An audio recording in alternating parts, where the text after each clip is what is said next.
Larrazábal en el estudio de Primera Página. Adelante, Stenif. Así es, Luis Carlos, muchísimas gracias por tu saludo, por la bienvenida a nuestros nuevos compañeros y además decirte yo también que eres un gran periodista en franco crecimiento y que estoy muy orgullosa de ti.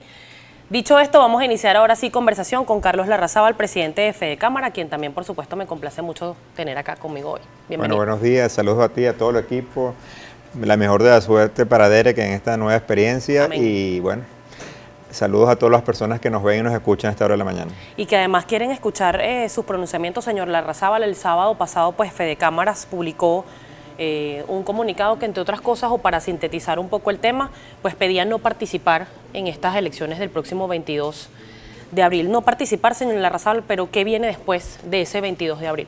Bueno, la posición que ha fijado Fedecámaras en este comunicado del pasado sábado, en conjunto con la Asociación Venezolana de Rectores Universitarios, y en el mismo marco de los mensajes que ha mandado la Conferencia Episcopal en sus dos comunicados que publicó en el mes de enero, nos hace reflexionar sobre, primero que todo, que hay que entender que la salida democrática de Venezuela es una salida electoral que tiene que ser por la vía del voto, pero por la vía de un voto que esté respaldado en lo que establece la Constitución de la República Bolivariana de Venezuela. La convocatoria a las elecciones actuales, como la ha hecho la Asamblea Nacional Constituyente, una instancia que no tiene la legitimidad de origen, que no es reconocida internacionalmente, ni es reconocida por buena parte de los actores en Venezuela, no es la razón fundamental, no es la causa fundamental donde se puede convocar unas elecciones. Las elecciones en la Constitución tienen que darse con pluralidad, con igualdad de condiciones para todos los partidos políticos, para todos los ciudadanos, y esas diferentes condiciones no se están dando en la actualidad.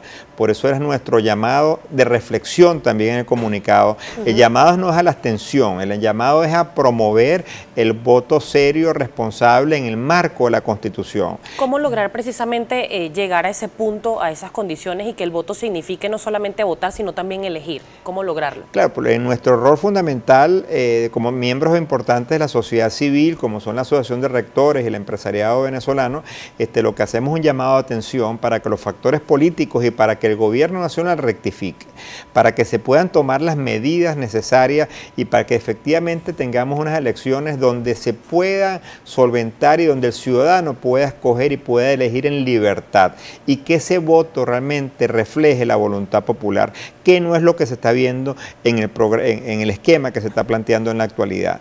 La crisis económica que estamos viviendo en los actuales momentos es una profundidad que quizás nunca nos pudimos haber imaginado.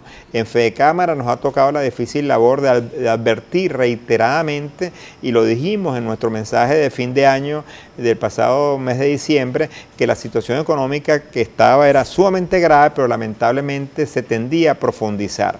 Y mientras ese deterioro de la economía se profundiza, mientras ya estamos abiertamente a una hiperinflación, mientras el salario se pulveriza, mientras el abastecimiento cada vez más precario, el gobierno nacional, en vez de abordar los temas de la economía, en vez de abordar los temas sociales, los temas humanitarios que estamos viviendo en los actuales momentos, sigue con una agenda política para perpetuarse en el poder, sin entender las realidades de la población y sin entender que tenemos que solventar la crisis económica que tenemos ahorita y la crisis social que cada vez es más profunda. Señor Larrazábal, el presidente Nicolás Maduro ha dicho en varios actos que ha hecho pues, de precampaña electoral que luego de su reelección vamos a salir de esto, lo ha calificado así.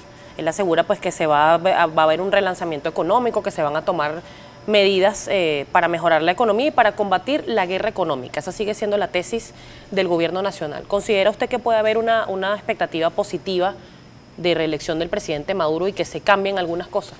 Bueno, la expectativa nuestra es nula en ese sentido, porque el gobierno nacional lamentablemente no ha demostrado ninguna intención de cambio. Más bien ha profundizado el modelo que se ha planteado, el modelo socialismo del siglo XXI. Se profundiza la destrucción de las empresas privadas, se profundiza el problema de falta de visas, de falta de acceso a las materias primas. Ya estamos, simplemente para dar ejemplo del momento, ya estamos a pocas semanas que tiene que iniciarse el periodo de siembra, del periodo de finales de invierno, donde el 15 de abril, que es prácticamente mañana para efectos de calendario, tenemos que el campo venezolano tiene que empezar a sembrar el mayor periodo de siembra que tiene Venezuela. Todavía a estas alturas no hay semilla, todavía a estas alturas no hay fertilizantes garantizados. Lo que ha dicho el ministro de Agricultura y Tierra no, es una cantidad ínfima para los requerimientos de alimentación. O sea, y mientras esos suministros no se le dan al campo venezolano, mientras no vamos a tener alimentos suficientes para el segundo semestre, cosa que va a seguir agravando el problema. Pero sí hay divisas para traer bolsas CLAP, si hay divisas para traer productos de pésima calidad y para traer productos que son hechos en otra frontera y no son hechos con empresarios y trabajadores venezolanos. O sea, nosotros lo que exigimos es que nos dejen trabajar, que nos permitan las condiciones para trabajar, que nos permitan las condiciones para poder aumentar la producción nacional, para que el ciudadano pueda tener la posibilidad de escoger qué productos quiere consumir y tener un salario digno, un salario que le rinda, no con una política económica que cree inflación, que te permita que ese salario pueda recuperar la calidad digna que requiere el ciudadano venezolano. Hay voceros del gobierno nacional, señor Larrazábal, como Francisco Torrealba, que ha sido representante sindical por muchos años, y también el mismo ministro, el mismo vicepresidente del área económica, Wilmar Castro Soteldo, ha dicho que al empresario privado se le ha dado exceso de divisas y que han invertido en otras cosas y no en el país. ¿Esto es cierto? Bueno, para nada. Mira, la empresa privada ha estado durante todos estos años de control de cambio totalmente fiscalizada. Las empresas serias, las empresas responsables, que son la gran mayoría, tienen que presentar múltiples informes, tienen que presentar auditorías previas, posteriores, y cuando uno escucha las denuncias de corrupción, cuando uno escucha lo que la misma Fiscalía está diciendo ahora de Andorra, de esos miles de millones de dólares que se fueron por la vía de corrupción, eso no salieron por la vía de importaciones de empresas formales y serias del país, eso salieron por todas las empresas de maletín, que el mismo Giordani, recordemos, denunció antes, en sus últimos momentos de ser ministro del gobierno de Chávez. Él mismo denunciaba las empresas de maletín que se habían creado, pero las empresas serias, formales, estructurales, que están afiliadas en más de nuestras 200 cámaras, esas son las empresas que siguen apostando por el futuro del país y siguen apostando y tratando de abastecer el mercado de las mejores condiciones, pero lamentablemente esas condiciones no son dadas por el gobierno nacional. Tenemos ya que hacer una pausa y le pido que me responda brevemente. ¿Tiene capacidad el gobierno nacional para incentivar el sector privado en este momento? En este momento la única forma de incentivar es desmontar el modelo socialista del siglo XXI, desmontar las políticas de control que estrangulan la posibilidad de producir, desmontar los controles de cambio y de precio que obligan a las empresas a producir a pérdida o a no tener insumos y materias primas para abastecer el mercado. La única solución es que el gobierno rectifique y cambie el modelo del socialismo del siglo XXI, como lo han hecho otros países que han ido por ese camino, han llegado al fracaso y han tenido que rectificar después que la población ha vivido las consecuencias del modelo socialista. Estamos conversando con Carlos Larrazábal, presidente de Fedecámaras. Vamos a seguir conversando con él al regreso de esta pausa. Recuerde su vía de contacto con nosotros, @primerapágina. Señor Larrazábal, su cuenta en Twitter. C. Larrazábal G. de González. Allí la tienen. @ en Twitter, solamente en Twitter. Sí. Allí la tienen entonces. Para su participación y preguntas, Carlos Larrazábal sigue con nosotros al regreso. Ya venimos.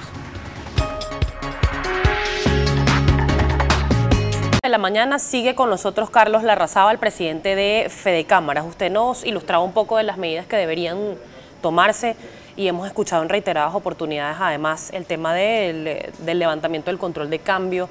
Quizás algunos economistas asoman la posibilidad de la dolarización de la economía, pero en este momento el presidente Nicolás Maduro ha anunciado y aparentemente pues se va a presentar una vez más el próximo martes cómo va a funcionar el Petro, y hay una figura de un nuevo DICOM. ¿Qué se busca con estas dos figuras en este momento cuando se dice también que ni PDVSA ni el país o el Estado tiene capacidad para suministrarle divisas a los empresarios? Bueno, con el tema primero del Petro es una propuesta que le vemos muy poca posibilidad. Las cibermonedas, como se han llamado, son una solución que se ha dado para transar para transar a nivel internacional, pero sin ningún tipo de respaldo y con una volatilidad inmensa. El Bitcoin, que es la de que mayor se transa, en diciembre costaba más de $20.000, ahorita cuesta $7.000, un poquito menos. O sea, imagínate esa caída que ha tenido apenas en un poco más de 30 días. Y con la falta de confianza que hay en Venezuela, la probabilidad de que tú tengas un movimiento importante sobre cualquier iniciativa es muy limitada. Y esa es la palabra fundamental que hay que entender. Mientras tú no tengas un gobierno que genere confianza, que hable con claridad, que haga propuestas económicas, que te permita reinsertarte en los mercados internacionales, la posibilidad de una solución es muy limitada. Y eso mismo aplica para el DICOM. ¿Quiénes van a ofertar en el DICOM cuando tienes una brecha tan importante entre el mercado negro y el mercado que ahí se pauta y donde no hay una confianza ni una claridad de cómo tú vas a transar la divisa? Todavía hay casos, hay múltiples casos de personas que fueron asignadas en las subastas de DICOM del año pasado, del mes de junio y agosto, antes de las sanciones de los Estados Unidos, que todavía esas empresas no le han llegado las divisas y los bolívares le fueron retenidos por la banca pública. Entonces, ¿qué nivel de confianza puede haber? Y eso se reflejó en la primera subasta, que la cantidad transada fue mínima y simplemente sirvió para oficializar una muy importante devaluación de 10 bolívares a 25.000 bolívares, y veremos qué pasa con los anuncios que tengan en la subasta el día de hoy. Pero para nada eso va a ser una solución estructural para el problema que tenemos en Venezuela. El diputado José Guerra este fin de semana asomó la posibilidad de una nueva reconversión monetaria. Aparentemente hay la intención por parte del Banco Central de quitarle 3 ceros más a la moneda. ¿Esto qué significa para que la gente lo entienda? Bueno, lo que significa es un reconocimiento de la hiperinflación en que estamos y ese fenómeno se da. Pero si ese fenómeno se da aislado, como se dio la vez pasada, que creamos el bolívar fuerte, entre comillas, y lo que estamos viendo en los actuales momentos, que hoy en día ya el bolívar fuerte se desapareció en más de un 95% de su valor desde que fue decretado. Si eso se hace en los actuales momentos, tendremos exactamente el mismo resultado, porque eso requiere, para que tú elimines 3 ceros, para que tengas una reconversión de monetaria y realmente la moneda tenga valor de compra, porque al final del día lo que nos interesa a todos los venezolanos y a todos los consumidores, que tú tengas un dinero que te permita comprar, que tengas acceso, no que se te vayan 4 cosas sin ningún poder de compra. Y si eso simplemente se hace como se hizo la vez pasada, que se le quitan los 3 ceros a los billetes, y no se hace más nada en materia económica y seguimos con el discurso que si la guerra económica, con el discurso político, y no entendemos que la causa fundamental del problema es el modelo del socialismo 21, que tiene que cambiar y permitir la oferta y la demanda, incentivar la producción, atraer inversión, no perseguir a la empresa privada, solventar los problemas de expropiaciones múltiples que se han dado, que son empresas que están cerradas en los actuales momentos y que no están haciendo su función social de producir. Toda esa cantidad de problemas no se abordan en la agenda política venezolana ni en la agenda del gobierno, y mientras eso no se aborde de una forma integral, porque es una palabra también importante, la economía sistémica, hay que abordarla de una forma integral, no con pañitos calientes, seguiremos en la misma situación que estamos viviendo ahorita. La presidenta de Consecomercio, María Carolina Uzcategui, ha dado, iniciando el año, ella ha dado una cifra, por ejemplo, de 90% de escasez de productos, y de cierre de empresas también daba un porcentaje bastante alto. ¿Cuántas maneja Fedecámaras de las empresas que agrupan? ¿Cómo se han disminuido y en cuánto tiempo? Bueno, las cifras oficiales lamentablemente que se manejan en Venezuela son muy pocas. El Instituto Nacional de Estadística, que es el que debería estar publicando esa cifra, y el Banco Central no publican cifras hace más de 2 años. Pero lo que se venía observando por el sector comercio, cualquier ciudadano se puede percatar de ello a ir a cualquier centro comercial, al salir a buscar cualquier producto, y todavía a estas alturas del mes de febrero hay negocios que no han abierto desde las vacaciones del mes de diciembre. Eso son temas que están en proceso de cuantificación en los diferentes sectores, pero es una situación todavía que es angustiante, porque cuando va a cualquier persona que nos esté viendo en los actuales momentos, tú necesitas comprar cualquier cosa, más allá de alimentos, que Para hacer mercado tienes que hacer un tour de diferentes sitios para conseguir lo que puedes hasta donde te llegue el presupuesto, pero si a ti se te daña algo de la casa, no consigues los repuestos, se te daña algo del carro, no consigues los repuestos, y cuando lo consigues quizás no tienes el poder de compra para adquirirlo, porque todo se enmarca en un mercado que no tiene oferta suficiente para que puedas tener la competencia requerida. Hay participación de nuestra audiencia, señor Larrazábal, que quiero compartir con usted. Juan Carlos Suárez le pregunta o le dice lo siguiente: las empresas privadas no son partidos políticos, la economía venezolana ya no puede depender de la renta petrolera, el sector privado debe emprender e invertir por su cuenta. ¿Qué le contesta? No, efectivamente, la empresa privada, mucho menos Fedecámaras, es un partido político. Somos un actor social. El rol de Fedecámaras es propiciar políticas públicas, es promover la inversión, es promover la actividad económica. Y ese rol no se da en Venezuela porque lamentablemente el modelo que establece el gobierno nacional así no lo permite. El modelo que establece el socialismo del siglo XXI es restringir la producción, es controlar la producción, es perseguir a la libre iniciativa privada, que es lo que garantiza el éxito y lo que garantiza en que en las sociedades del mundo que hoy son prósperas, las sociedades que están creciendo, las sociedades en Latinoamérica, todo el mundo dependa del Estado, que todo el mundo dependa de las dádivas que te dé el gobierno, que tú para poder comer tienes que tener un carnet de la patria y el gobierno te asigne lo que tú quieras comer, y ese modelo no es el que nosotros defendemos. Otros modelos, defendemos un modelo donde tú tengas trabajo, tengas producción, tengas un salario que te permita adquirir lo que tú quieres y que ese dinero te rinda, y el modelo que tenemos ahorita no lo permite. Hay otra opinión de José López, dice: buenos días, leo en un periódico que tiene un titular de aumentar el sueldo mensualmente. ¿Qué pasaría si esto se hiciera? ¿Cómo afectaría la inflación y la calidad de vida de los venezolanos? Fíjate que los países que han vivido hiperinflación, son países, vemos los casos latinoamericanos, para no irnos demasiado lejos, como fue Brasil, Argentina, Perú, Bolivia, son países que de las medidas que tomaron los gobiernos fueron indexar toda la economía, que a medida que subía la inflación, ibas indexando los salarios, ibas indexando los precios, y eso originaba una bola de nieve que iba haciéndose cada vez más grande, pero no, esa no es la solución que esos países encontraron, como vimos en Fedecámara, en la asamblea hace un par de años, son las medidas macroeconómicas que te permitan tener una economía bien administrada, donde el Banco Central tenga su independencia.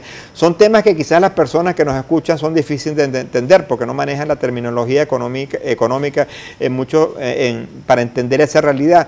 Pero la causa fundamental de la inflación son las medidas económicas que establece el gobierno.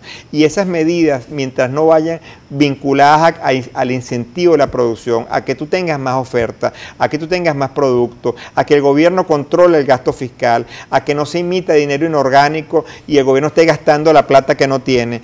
Eso es un marco de medidas estructurales que tienen que ser integrales para abordar la inflación. Y eso se puede hacer. Perú pasó de 7.000% de inflación a 60% de inflación en 90 días. Y en un año la tenía en 6% de inflación.